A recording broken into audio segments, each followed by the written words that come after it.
Tuition पे जाती हैं तो वो कहते हैं बेटा आप ही ले जाओ, यही कहते हैं पेरेंट्स, हाथ डाउन करें बेटा। अब आप ये बताएं ड्राइविंग लाइसेंस किसके पास है किसी के पास?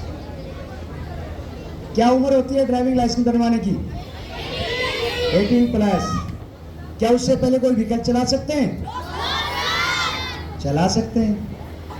साइकिल व्हीकल नहीं है क्या? वो मनुष्य की ताकत से चलने वाला साधन है। क्या साइकिल को रोड के बीच में चलाना चाहिए? क्या डिवाइडर के पास में 1 नंबर लेन में चलाना चाहिए? लेफ्ट साइड में लगातार व्हाइट लेन होती है उसके पास में चलाना चाहिए। और साइकिल को दाएं बाएं मोड़ने के लिए, या 2 व्हीलर 4 व्हीलर है उसका इंडिकेटर खराब हो जाता है तो उसके हाथ के संकेत से रोकने का, दाएं बाएं मोड़ने के हाथ के संकेत होते हैं, जो हमारे MVDR 2017 में जो नियम लागू हुआ है 11 नंबर, वो कह रहा है जैसे मैं कार चला रहा हूँ, इस प्रकार से हाथ खड़ा कर दिया, इसका क्या मतलब है? क्या मतलब है इसका? स्टॉप। पीछे वाहन चालक समझ जाएगा ये अपने वाहन को रोकना चाह रहा है। अगर मैंने इस प्रकार से हाथ का संकेत किया, इसका क्या मतलब है? स्लो।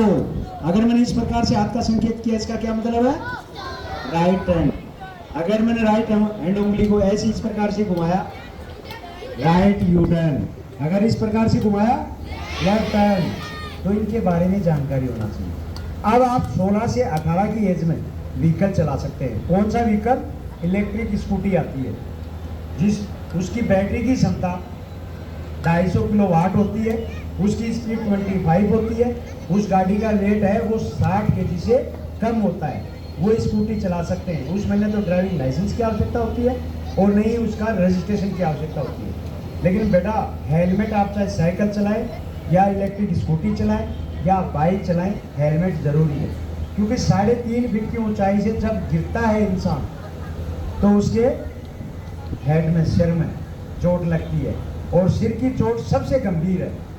आपका जो पैर टूट गया, हाथ टूट गया, 6 महीने 12 महीने में ठीक हो जाएंगे, लेकिन अपने ब्रेन में अगर चोट लग गई, जैसे आपके कंप्यूटर का मेन पार्ट क्या होता है?